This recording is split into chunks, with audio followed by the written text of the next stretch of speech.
Ce podcast inclut du contenu créé à l'aide d'outils d'intelligence artificielle. Les informations fournies ne constituent pas des conseils financiers, d'investissement ou juridiques. Vous êtes invité à vérifier les informations de manière indépendante et à consulter des professionnels qualifiés pour des conseils personnalisés. Bienvenue au Luxembourg Funcast. Ce podcast, créé par Bertrand Mariao, avocat à la Cour, a pour mission de vous apporter une information claire, libre et rigoureuse sur la réglementation financière et les fonds d'investissement au Luxembourg. Nos analyses sont issues de références officielles affinées par un prompt engineering sophistiqué. Veuillez noter que cet épisode a été préparé en date du 29 août 2025. Aujourd'hui, on s'intéresse de près à une obligation vraiment centrale pour les sociétés cotées, la fameuse liste d'initiés. C'est une exigence du règlement sur les abus de marché, le MAR. Oui, tout à fait. Et ce n'est pas juste une formalité administrative, loin de là. C'est crucial pour l'intégrité du marché, pour la réputation de l'entreprise aussi. Surtout quand ça se complique, non ? Je pense aux doubles cotations ou aux périodes intenses post-acquisition. Exactement. C'est là que la maîtrise devient essentielle. Cette liste, prévue par l'article 18 du MAR, c'est un registre très méticuleux. Qui contient quoi précisément ? Eh bien, il identifie qui détient une information sensible non publique. Et surtout, le moment précis où cette personne y a eu accès. C'est vraiment la première défense contre les fuites, ou pire, le délit d'initié. Et j'imagine que les régulateurs, comme la CSSF ici au Luxembourg, y regardent de près. Ah oui. C'est un document clé en cas de question. On peut le voir un peu comme le registre du gardien de l'info confidentiel, si vous voulez. D'accord. Et en préparant cette discussion, il y a 3 points qui ressortent vraiment. Le premier, c'est que cette liste, ce n'est pas juste un document figé. C'est un vrai instrument stratégique. Absolument. Sa bonne gestion, ça dit beaucoup sur la culture de gouvernance de l'entreprise. Surtout, comme vous disiez, après une grosse opération, une fusion par exemple. Deuxième point clé, l'intégrité du processus. C'est ça qui fait toute la crédibilité de la liste, j'imagine. C'est exactement ça. La précision des infos, l'horodatage rigoureux, on y reviendra, la conformité au RGPD aussi, pour les données personnelles, et puis la clarté avec les conseillers externes. Tout ça, c'est primordial. Et enfin, troisième idée, le paysage réglementaire bouge. Il faut rester à l'affût des évolutions comme le EU Listing Act qui arrive, et puis maîtriser les outils locaux. Je pense au portail ERIS de la CSFS. Oui, une adaptation constante est nécessaire. C'est un domaine dynamique. Alors, commençons par la base. D'où vient cette obligation juridiquement parlant ? Alors, la source directe, c'est le droit européen. L'article 18 du règlement UE 596-2014, le fameux MAR. Il s'applique tel quel au Luxembourg. D'accord. Et il est complété par une loi nationale, celle du 23 décembre 2016, sur les abus de marché. C'est cette loi qui désigne la CSF comme autorité compétente. Elle lui donne les pouvoirs de supervision, d'enquête et fixe les sanctions applicables ici. Très clair. Donc, base légale établie, mais qu'est-ce qui déclenche l'obligation de créer la liste ? Il faut cette fameuse information privilégiée. C'est quoi, au juste, selon MAR ? Oui, c'est le point de départ obligé. L'article 7 du MAR donne une définition avec un test en 4 critères. Cumulatifs. Ah, les fameux critères. Le premier ? Le premier, c'est le caractère précis de l'information. Ça veut dire qu'elle porte sur des circonstances qui existent déjà ou dont on peut raisonnablement penser qu'elles existeront. Et elle doit être assez spécifique pour qu'on puisse en tirer une conclusion sur les faits possibles sur les cours. Un exemple, peut-être ? Une décision du conseil d'administration d'entrer en négociation exclusive pour une acquisition, ça, c'est précis.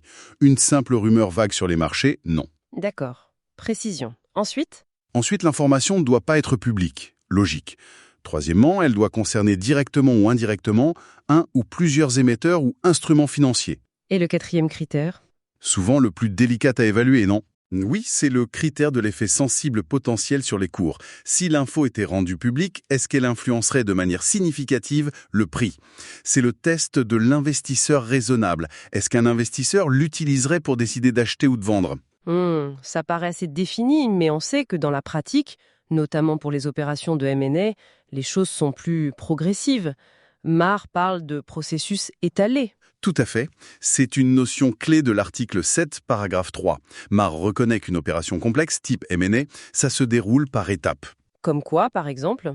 Une approche initiale, la signature d'un accord de confidentialité NDA, une offre non liante, la phase de vérification, due diligence, les négociations finales. Et ce que dit Maher, c'est que chacune de ces étapes intermédiaires peut, en elle-même, devenir une information privilégiée. Si elle remplit les 4 critères qu'on vient de voir. Exactement, ce qui impose une évaluation quasi permanente. À chaque étape, il faut se demander, est-ce que cette nouvelle information est privilégiée ? C'est un vrai défi au quotidien. Et ça m'amène à l'évolution attendue avec le U-Listing Act, prévu pour juin 2026 si je ne me trompe pas. C'est ça. Une des modifications clés attendues, c'est de ne plus obliger à divulguer publiquement et immédiatement ces étapes intermédiaires d'un processus étalé. Ah, ça, ce serait une simplification bienvenue. Ça éviterait des annonces à répétition, potentiellement perturbatrices. Oui, sur le plan opérationnel, c'est certain. Mais attention, la nuance est essentielle. Même si on n'est plus obligé de divulguer immédiatement ces étapes, l'information relative à ces étapes reste privilégiée. Donc les interdictions de base demeurent. Absolument. Interdiction d'utiliser l'info pour négocier, c'est le délit d'initié, article 8, et interdiction de la divulguer illégalement, article 10. Ça ne change pas. Ce qui veut dire que le rôle de la liste d'initiés devient... Encore plus crucial. Comme outil de contrôle interne pour s'assurer que cette information, même non divulguée, reste bien confidentielle. D'accord. Donc on a une information privilégiée. L'entreprise décide de différer sa publication, ce qui est courant en M&A. Comment justifie-t-elle ce délai? Alors, la règle par défaut de Maher, article 17, paragraphe 1, c'est de publier dès que possible. Mais l'article 17, paragraphe 4 permet de différer sous la responsabilité de l'émetteur. Il y a 3 conditions cumulatives. Lesquelles? Premièrement, la divulgation immédiate porterait atteinte aux intérêts légitimes de l'émetteur. L'exemple type, ce sont des négociations en cours. L'ESMA et la CSSF le reconnaissent. D'accord. Deuxième condition. Le retard ne doit pas risquer d'induire le public en erreur. C'est important. Et troisièmement, L'émetteur doit pouvoir assurer la confidentialité de l'information. Et là, on boucle la boucle, on revient à la liste d'initiés. exactement. Comment prouver qu'on assure la confidentialité si on ne sait pas précisément qui détient l'info? La liste, c'est la preuve de ce contrôle. Et qui est responsable de tenir cette liste? L'entreprise elle-même? Ses conseillers? L'article 18, paragraphe 1, vise l'émetteur ou toute personne agissant en son nom ou pour son compte. Donc, en interne, c'est souvent délégué au secrétariat général, au juridique. Et les externes? Avocats, banquiers? Ils sont considérés comme agissant pour le compte. Ils deviennent initiés et, point important, ils ont leur propre obligation légale de tenir des listes conformes à Maher pour leurs équipes. Mais même si les conseillers ont leur propre liste, qui porte la responsabilité finale? L'émetteur, toujours. L'article 18, paragraphe 2, le dit clairement. Il reste pleinement responsable. D'où l'intérêt de bien cadrer ça dans les contrats avec les conseillers, par exemple. Bien noté. Passons à la mécanique plus pratique. Comment on fait concrètement pour tenir cette liste? Le format, le contenu? Alors là, il faut se référer à un règlement d'exécution de 2016, le 2016-347. Il impose un format électronique et donne des modèles très stricts. Il y a plusieurs modèles. Le principal, c'est le modèle 1, la liste par événement. On crée une section de liste distincte pour chaque information privilégiée. Par exemple, liste d'initiés, section relative au projet alpha. Et pour chaque personne qu'on ajoute dans cette section projet alpha, quelles informations faut-il collecter? C'est là que ça devient détaillé, j'imagine. Ah oui, c'est assez précis. Il faut l'identification complète. Prénom, nom de famille, nom de naissance, date de naissance, numéro d'identification nationale si la personne n'en a un, Et les coordonnées? numéro de téléphone professionnel, fixe et mobile. Et, point plus sensible, les numéros personnels, fixes et mobiles aussi. Et l'adresse personnelle complète. Oula! Données personnelles et même privées. Ça pose tout de suite la question du RGPD, ça. Absolument. On y revient dans une seconde. Il faut aussi les détails professionnels. Nom et adresse de l'entreprise. Fonction exercée. Et surtout, la raison spécifique pour laquelle cette personne est initiée sur ce projet-là. Pas juste membre de l'équipe projet. Il faut être précis sur le pourquoi de l'accès. Et enfin, Le point crucial, l'horodatage. Date et heure précise, en UTC, temps universel coordonné, auquel la personne a obtenu l'accès à l'information. Et aussi, quand cet accès cesse. 2 défis sautent aux yeux. La collecte de ces données personnelles, surtout privées, qui peut susciter des réticences, C'est un vrai sujet. et la précision de l'horodatage. Comment savoir exactement quand la personne a eu connaissance de l'info et pas juste quand on l'ajoute administrativement à la liste. Ce sont les deux grands défis opérationnels. Pour le RGPD, la base légale de la collecte, c'est l'obligation de l'article 18 MR. Ça, c'est clair. Mais ça n'empêche pas de devoir mettre en place un processus RGPD conforme. C'est-à-dire? Informer les personnes listées sur l'utilisation de leurs données, limiter l'accès à ceux qui en ont besoin, sécuriser le stockage, un tableur Excel sur un lecteur partagé, c'est vraiment à proscrire, et respecter la durée de conservation légale de 5 ans. D'où l'intérêt d'outils dédiés, sans doute. Souvent indispensable pour faire ça correctement et de manière sécurisée. Et les mises à jour? Une liste sa vie? Oui, l'article 18, paragraphe 4 est clair. Mise à jour promptement. En pratique, ça veut dire immédiatement, de manière contemporaine. Quels sont les déclencheurs de mise à jour? 3 cas échus. Une nouvelle personne obtient l'accès, la raison pour laquelle une personne est sur la liste change ou une personne cesse d'avoir accès. Chaque mise à jour crée une nouvelle version, hors datée. Et il faut garder tout l'historique. Très rigoureux. Autre étape souvent oubliée ou négligée. L'accusé de réception. Étape fondamentale. L'article 18, paragraphe 2, demande à l'émetteur de prendre toutes les mesures raisonnables pour que chaque personne listée reconnaisse par écrit ses obligations légales. Quelles obligations? Ne pas utiliser l'info pour son compte ou celui d'autrui, ne pas la divulguer illicitement, et elle doit aussi être informée des sanctions applicables. Il faut donc un processus actif pour obtenir cette reconnaissance écrite, une signature électronique, un PDF signé, et conserver la preuve. Une fois qu'une section de liste est terminée, par exemple, après l'annonce publique de l'opération, on fait quoi? On la garde combien de temps? La règle, c'est 5 ans minimum, à compter de la date de création de la section ou de sa dernière mise à jour. On retient la date la plus récente. Et on l'envoie à la CSF. Non, pas proactivement, mais il faut être prêt à la fournir dès que possible sur demande de la CSF. Ils ont le pouvoir de l'exiger. Parlons maintenant de situations plus complexes, la dimension stratégique. Une intégration post-fusion, par exemple. Ça doit être un cauchemar à gérer, non? L'info fuse, le nombre d'initiés explose. C'est clairement un moment de risque maximal pour le contrôle de l'information. Vous avez potentiellement des centaines de personnes qui deviennent initiées sur les plans d'intégration, les synergies, les restructurations. Venant de deux cultures d'entreprise différentes, avec des systèmes différents. Exactement. Le défi, c'est d'identifier tout ce monde. Une bonne pratique, c'est de créer très vite une liste d'initiés d'intégration centrale. Et on peut la structurer par chantier, intégration financière, RH, IT. Ça permet de garder un contrôle d'accès basé sur le besoin de savoir. Et comment on gère la multitude de conseillers externes dans une grosse opération? Les banquiers, les différents cabinets d'avocats, les auditeurs, les agences de com. Rappelons d'abord qu'ils ont leur propre obligation au MAR de tenir des listes. Mais comme l'émetteur reste responsable au final, il faut être proactif. C'est-à-dire, concrètement? Avoir des clauses très claires dans les lettres de mission. Primo, ils s'engagent à tenir leur propre liste MAR. Deuxio, ils désignent un contact unique, plutôt senior, qui figurera sur la liste de l'émetteur. Ça évite de devoir collecter les données personnelles de dizaines de juniors chez le conseiller. Bonne astuce pratique. D'autres points? Oui, obtenir une confirmation écrite qu'ils ont bien informé leurs équipes de leur statut d'initié et des sanctions, et qu'ils s'engagent à coopérer pleinement en cas d'enquête réglementaire. Tout ça représente un coût, j'imagine. Pas seulement en logiciel, mais en temps de management, en risque d'erreur si c'est fait manuellement? Tout à fait. C'est un coût souvent sous-estimé. Et ça amène à la question stratégique. Est-ce qu'on développe un outil maison ou est-ce qu'on achète une solution du marché? Le fameux build versus buy. Et votre avis là-dessus? Un logiciel spécialisé, ce n'est pas juste une dépense. C'est un investissement pour réduire les risques. Ça automatise les demandes d'infos, les accusés de réception, ça sécurise le stockage, ça garantit un horodatage UTC fiable et immuable, et ça crée une piste d'audit solide en cas de besoin. C'est difficile à répliquer avec des outils bureautiques classiques. Très clair. Dernier scénario complexe. Une société avec une double cotation, disons Luxembourg et Paris, et qui serait aussi enregistrée auprès de la SEC aux États-Unis. Ça devient une matrice de conformité assez dense. Oui. Pour les cotations européennes, Lux et Paris, MAR s'applique de façon harmonisée pour l'obligation de lister d'initiés. La complexité vient surtout de la coordination de la diffusion de l'information. Il faut utiliser les bons canaux officiels, les OAM de chaque place, FRAST au Lux, Euronext Direct à Paris, et s'assurer d'une diffusion parfaitement simultanée. Et l'enregistrement SEC ajoute quoi?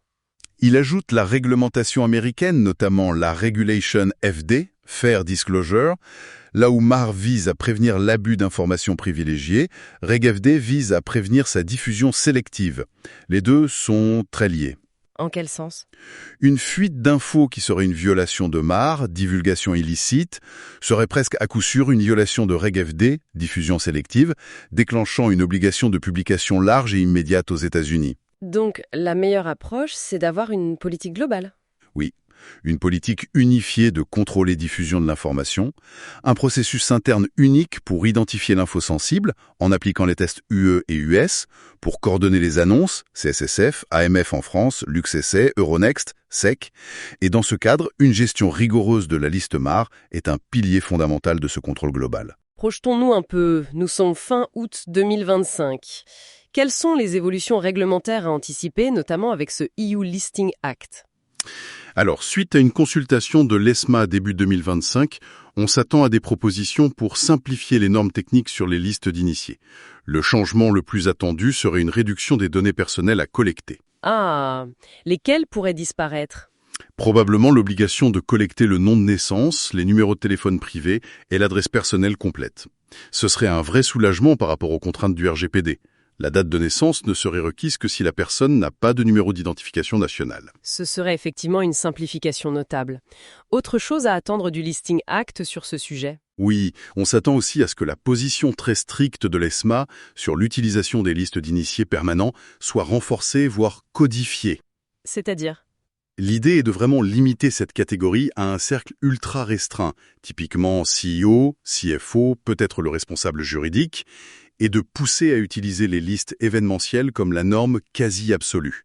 Il y a un modèle spécifique pour les initiés permanents, le modèle 2, mais il faut l'utiliser avec une extrême prudence. D'accord. Et du côté luxembourgeois spécifiquement, quels sont les points d'attention du moment?